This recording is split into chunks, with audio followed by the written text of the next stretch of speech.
visi žiūrintis laidą Tauro ragas. Ankstyvas rytas. Nuo vandens paviršiaus kyla rūkas. Ausį kutena tik nubudusių paukštelių balsai. Jūs apsiavęs ilgus guminius batus ir laukite pakylančių ančių. Kaip jūs supratote, šiandien laidoje kalbėsime. Tai yra kalbės apie antis ir jų medžioklę daktaras Kęstutis Petelis. O po teorinio mokymo vyksime į medžioklę. Ir tai, ką išmokome, pritaikysime praktikoje. Vis tai jūs pamatysite po reklamos.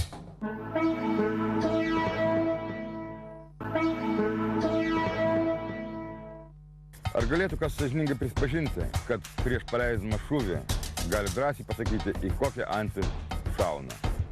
Daktaras Kęstutis Petelis pamokys mus, kaip pažinti antis, net skrendančios.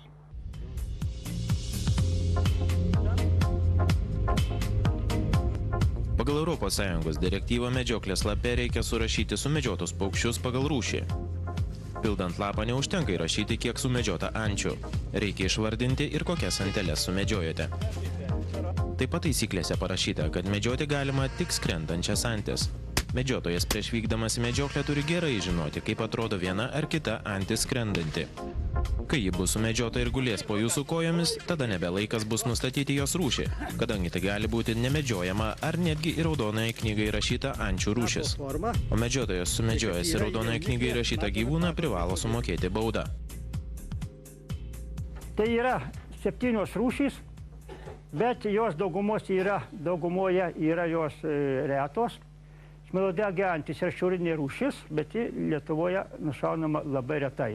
Kas kitas yra šaukstasnapė antis. Šaukstasnapė antis yra negausi, bet jo populiacija stabili. Ir kitos labai retos pilkoji antis, rudė, urvinė antis, kur tik tai kuršmarėse, dančiasnapė, sibirinė gaga. Viso Lietuvoje aptinkama 27 ančių jų panašių dančiasnapių rūšys. Iš jų sutinkama 19 dažniau. Tai mes galime medžioti 6 antis. Tai didžiąją antį, kuoduotoją antį, rudgalvę antį, didžgalvę kryklę ir tiesa nuo 2000 metų taip pat leidžiama medžioti jau ir klykuolės. Didžioji, pati dažniausia, tiek perint, tiek migruojant, tiek žiemojant dažna, jis sudaro apie 95% visų sumedžiotų ančių. Po to eina 2 kryklės, kurios yra įprastos, bet negausios, tuo labiau, kad kryklių populiacija mažėja, bet vis tiek medžiotojai jas šių šiek tiek sumedžioja. Po to eina 2 kuoduotų rudgalvių antys, tai eina antys, kurios yra nardančiosios antys. Pas mus yra dažna, įprasta, bet tik tai tam tikrose biotopuose. Jos mėgsta tokius daugiau atvirus vandens telkinius. Ir klykuolė, tai iš antijų, žinot, toji klykuolė, kuri įprasta, bet tiek gausesnė rytinėje dalyje, ji pas mus peri miškuose, drevėse, jam reikalingas tam tikras biotopas. Kaip medžiotojai skirsto antis. Pirmas skirstimas yra didelės ir mažos. Didžioji antis būtų didžioji, kuoduotoji, rudgalvė antis, kryklės būtų didelė antis. Rudgalvė kryklė, didžgalvė yra mažos antis. Po to skirsto, daktaras skirstimas į skanes ir neskanes. Kadangi jūs žinote, kad reiškia didžioji antis yra plaukiančioji antis, ji minta. Minta daugumoje maistas, augalinės kilmės maistas, visokie augalai. O plaukiančios antis, kaip kuoduotoji antis, rudgalvė antis, klykuolė, jos nadančiosios antis, jos minta zoobetnosu, reiškia dumble, gyvuliumis, tai mėsa skiriasi stipriai. Čia medžiotojai yra teisūs, reiškia. Tai 4 grupės, reikia žinot, didelės mažos, skanios, neskanios. Yra 2 rūšys, kurios yra gausios, bet neleidžiamos medžioti. Visų pirma, yra cyplė, Lietuvoje beveik neperi, tai yra šiaurinė rūšis, bet migracijos metu ji yra gan gausi. Kažkada mes ją medžiojom iki įstoti į Europos Sąjungą, ji buvo medžiojama, kadangi nėra šito raudonąją knygą. Latvijai medžioja, Estai medžioja, Lenkai ją medžioja cyplę. Spalio nuo kokios 10-15 jis sudaro apie 30% laimikių.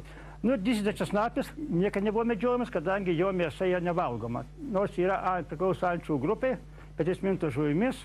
Žuvimis, nebent jums patinka vietoje žuvies valgyti kokį paukštį, bet jis yra įprastas ir labai plinta. Dažniausiai laikos prie didelių ežerų, prie didelių upių, kadangi jis irgi peri dažniausiai kažkokiuose užnarvuose, olose, drevėse ir panašiai.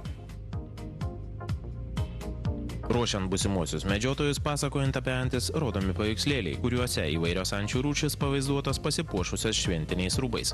Tuo metu, kai mes antis medžiojame, šie paukščiai ryškias plunksnas yra pakeitę į paprastus kasdienius apdarus ir atrodo ne taip, kaip pavaizduoti knygose.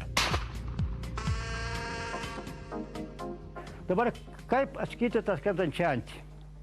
Visų pirma, reikia atkreipti dėmesį į aplinką. Tam tikroje aplinkoje bus tam tikra antis. Jei, pavyzdžiui, mes medžiojame ant ražienos, tai atlieks tik didžioji antis, kitokia antis ražinoje neminta. Mes medžiosime atviram vandens telkinyje, ko gero mes rasim koduotoją antį ar, reiškia, rudagalvę antį. Taip pat yra problema su sumedžiotų ančių atskirimu. Matot, tą, ką mes matome daugumoje knygų, knygelių, paveiksliukų, daugumoje tai yra antys būna su vestuviniais rūbais nupaišytos. O tuo metu, kai mes medžiojam, antys būna su poilsio rūbais, visai kitokios. Ir atpažinti gal sunku. Pagrindinis požymis tai yra sparno veidrodėlio spalva, kad turim sumedžiota. Yra kitų požymų, tai yra snapo forma, snapo spalva. Didžioji antis, pagrindinis mūsų laimikis. Patinas nuo patelės poilsio rūbai skiriasi labai mažai. Pagrindinis skirtumas tai yra snapas. Patino tiek vestuviniais rūbais, tiek poilsio rūbais snapas yra žalsvas. Tai viena iš ančių, kurių tam tikros plunksnos yra renkamos kaip mažieji trofėjai. Į didžiąją antį yra labai panaši pilkoji antis. Ji raudonoje knygoje, ji reta. Poilsio rūbais jos praktiškai skirti beveik neįmanoma. Tuo metu, kai mes medžiojam, ji būna poilsio rūbais. Tiek visą laimę, kad ji tokia reta, kad ją mažai kada sumedžiosit. Jie nesunku atskirti sumedžiotą pagal veidrodėlį. Smilodėlė antį, tai šiaurinė ančių rūšis. Ji vestuviniais rūbais būna labai puošni, bet kada būna ji dabar, medžioklės metu, ji yra pilka antelė. Skiriamasis požymis yra toks pagrindinis, yra melsvas snapas. Ją labai nesunku sumaišyti su cyple. Ji yra šiaurinė rūšis, pas mus būna tik rudeninės migracijos metu. Labai nesunku atskirti pagal sparno veidrodėlį. Sausasnapė antis. Taip pat ir raudonoje knygoje, kaip minėjau, Lietuvoje yra gan gausi. Ją atskirti yra nesunku ir skrendančia. Visų pirma, ši antis yra nebaigšti. Jei užpykštlėt vieną kitą kartą prie balos, pakilo ančių būrys ir išlėkė, tai šita kvailiukė suka ratą, ko prisiprašo. Ji niekada nebūna būryje. Ir tas jos snapas, kaip geras šaukštas, labai iš toli matosi. Cyplė. Jie atskirti nesunku skrendančia. Visų pirma, jos yra toks cypiantis balsas. Jau jie iš toli išgirsti, tokį pip, tokį pastovis skrisdama cypia. Tai jau gali jaus, kad jie atskrenda. Visų pirma, jos yra labai balta papilvėje. Sumedžiojus tai yra gal pagrindinis požymis, tai yra trumpas, melsvas snapas. Ir be abejo, cyplės labai šeriasi, kuo toliau, tuo raudonesnės. Patinukas labai yra gražus pavasarį. Žinoma, būtų mano valia jas leis sumedžioti, kadangi vis tiek jų yra daug. Ir dabar mūsų dvi krykliukės. Rudgalvė kryklė, jie daug dažnesnė. Kryklės supainioti su antimi kitas sunku kryklės, jos mažiukės, greitai skraido, būt pro kepurę gato, nes šuo griebė, antimi nepagauna irgi. Ir kita yra dvigalvė kryklė, ir daug retesnė, šiek tiek stambesnė. Jas lengviausia atskirti sumedžiojus pagal sparną. Rudgalvės kryklės, veidrodėlis yra kitoks ir vairuojamų plunksnų biltinis stiebelis yra rudas, o dvigalvės kryklės yra baltas, stiebelis yra baltas. Antys, kurios yra nardančios, tai yra rudgalvė antis. Jas supainioti su kita antimi gal sunku, kai mes medžiojam tokia būna tokios spalvos. Ją nebent supainioti galima su kuruotąja antį, kuri irgi poilsio rūbais yra labai panaši. Šios antys sudaro didelį laimikį, kadangi visgi jos laikosi daugiausia atviruose telkiniuose, stambiuose ežeruose yra gan baigšti. Pagal praėjusių metų statistiką daugiausia buvo sumedžiota didžiųjų ančių. Kai kurių rajonų medžiotojai pagal pateiktas ataskaitas medžioja tik šias antis ir tik keletas rajonų lapuose pažymėjo, kad yra sumedžiota ir kitokių rūšių ančių. Kodėl taip yra iškraipyta statistika? Visų pirma, medžiotojai nepažįsta nesumedžiotų ančių. Čia pirmas punktas. Antras. Tai yra, kad medžiotojai labai atmestinai pildo medžioklės lapus. Esu ne viena medžioklė buvęs, kad medžioklės vadovas net nepasidomi, kokias antis sumedžioja medžiotojai. Paklausė, kiek ančių ir viskas. Nors kiti medžiotojai gal pažįsta. Trečia, gal šiek tiek painiavos įneša tai, kad medžioklės lapė yra viena grafa. Antys. Tai viskas. Jei bus ištosios rūšys, jie gal dar galvotų. O kaip antys, tai užrašoma duos bendrą ančių skaičių. Tiesa, kai kurie net nežino, kad reikia vesti pagal rūšis. Ir ketvirta, kada klubo vadovas atsakingas už statistiką gauna tokius medžioklės lapus, ataskaitą duoda jau pagal rūšis. Paima ir skirsto, kiek jis supranta. Už tai taip gaunasi, taip, gaunasi daug nesąmonių. Bet tai yra medžioklės taisyklių pažeidimas. Kadangi medžioklė pasibaigus, medžioklės lape nurodoma, kiek ir kokių gyvūnų sumedžiota. Gyvūnų tai turime, aišku, rūšį. Kad žinotume, kiek yra sumedžiota ančių, reikėtų vieną metą, vieną kokį sezoną organizuoti tokią akciją, kad medžiotojai pastatytų po vieną sumedžiotų ančių sparną. Ir tada žinotum tiksliai ne tik rūšį, žinotum amžių. Ir kai kurie mūsų gamtininkai žinotų, kad mūsų gamtininkai ir biurokratai gamtosaugininkai dažniausiai turi vieną apsaugos būdą – uždrausti medžioti, neleisti medžioti. Kokių nors ančių mes nesumedžiosime, pažiūrėk, nesumedžiotas, sakyti mažai, aha, reiškia, jų nėra, jas reikia uždrausti medžioti ir taip toliau. O šitą statistiką tikriausiai pasitarnautų mūsų medžiotojams, kada reikės kovoti už jų interesus.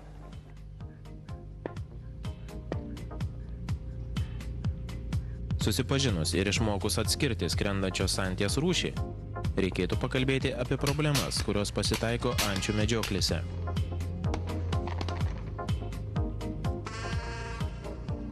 Problemos medžiojant. Antys šaudomos neleistino atstumo. Pamato antys ir pila. Kaip sako taisyklės, kiek gali metrų šauti šratais? Jie pasitaiškiai. Kiek metrų? 300 metrų. Ir viskas. Mes sakom taip, jeigu nematai antys akies spalvos, nešauk. Matyti antys akies spalvą, tau turi jį pamerkti. Kita problema, antys šaudomos netinkamo dydžio šratais. Kažkodėl daugiau medžiotojų mėgsta naudoti daug stambesnius negu reikia. Šiuo metu optimalus tai yra 3 numeris. Aš pradedu 7 numeriu. Tai va, labai svarbu šratai.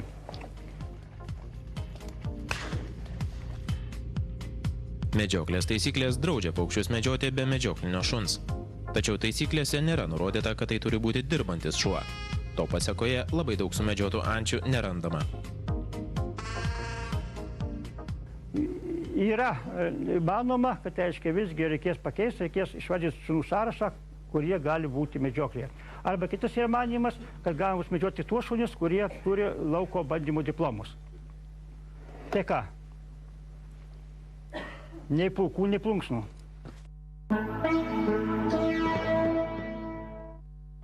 O dabar, ką išmokame, pabandysime pritaikyti praktikoje. Keliaujame į ančių medžioklę.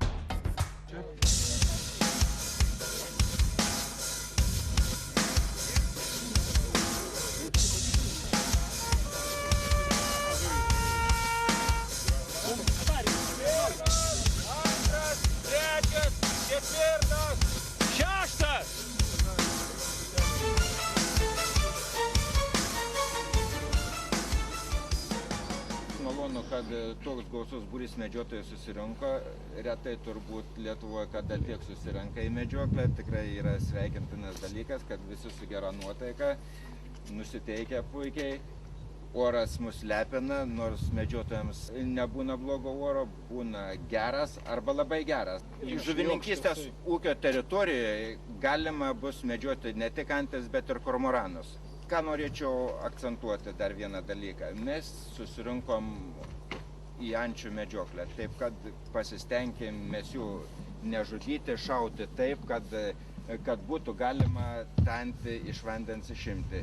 Jeigu mes laikysimės drausmės, laikysimės saugaus medžiojimo taisyklių, mokėsim elgtis su ginklu, tai mums ta šventė turbūt neapkars, liksim visi patenkinti, laimingi, gerų nuotaikų pasisėmė. Negaišinsiu laiko, nes visi susirinko medžioti. Ačiū Jums. Iki pačio galo nereikia, tenai ant to keliuką, tai 50 metrų atstumu. Man gal visi keliuokit.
Pakelk viršų. Kas yra žodis snaiperis? Snaiperis prikonuočias angliškai. Taip. Jo. Vienu žodžiu, karalių turim šiandien. Lysas toksai nušovė, plorė lys. Būnė. Paleis. Paleis, būnė. Paleis. Aukštai ir nepakankamai riebios. Tos palauksim riebesnių.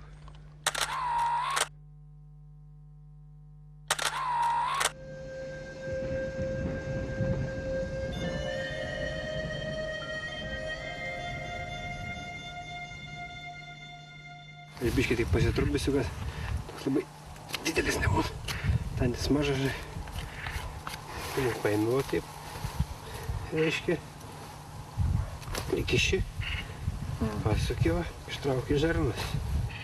Dabar šaltų oro. Nėra didelio pavojaus, kad paukštis suges. Bet vasarą, kada biški šiltesnis oras rudenį, tai jeigu toliau reikia važiuoti, labai patogu, kada yra ištraukti viduriai iš paukščio. O tokiu paprastu būdu su šito pagaliuku.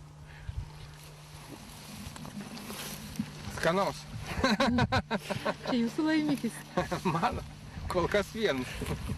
Tik tos bus daugiau. Tos naudos tai iš tikrųjų kaip ir nelabai yra, bet tik tai tiek va tas žmonių susitikimus visi biški susitinka, pabendrauja.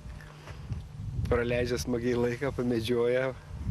Gal čia daugiau tas pats procesas negu ta pati medžioklės nauda kažkokia.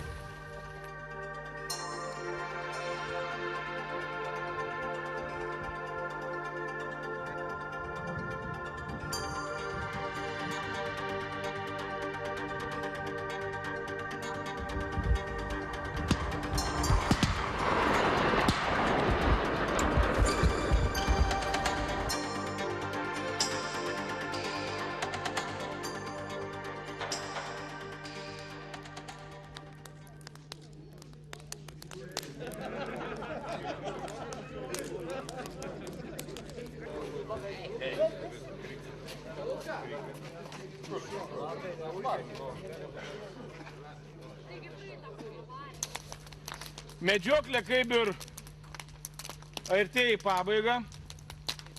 Sumedžiota 16 ančių, 1 žąsis ir 1 kirstukas. Ne kirstukas, perkūno oželis.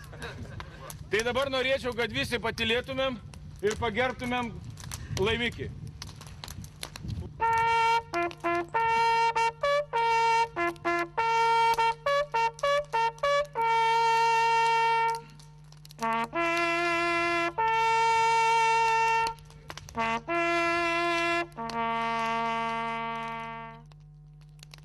Vienu žodžiu, ačiū visiems labai už medžioklį. Dabar eisim prie stalo, susėsim, ten susivesim statistiką, kol mums gros ir dainuos ir šoks žmonės. Vienu žodžiu, mes tarpuose apdovanosim visus tos laureatus ir nelaureatus.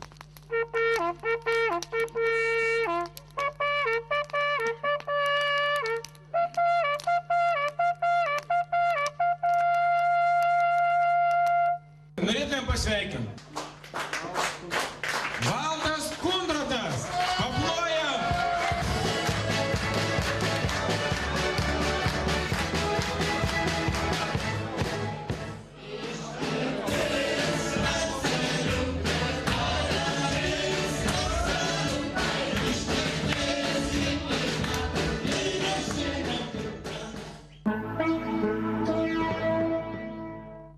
Dabar vykime į Vilniaus ginklų parduotuvę, kur atvyko nauja siunta padėvėtų lygiavamzdžių bei kombinuotų šautuvų iš Vokietijos.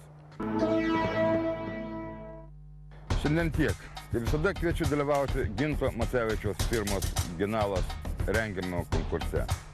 Ne už kalnų ir finalinis pagrindinio prizo lošimas. Todėl laukiame jūsų laiškų. Man nieko daugiau ir nelieka, kaip atsveikinti su jumis iki kitos savaitės. Nei plaukų jums, nei taukų.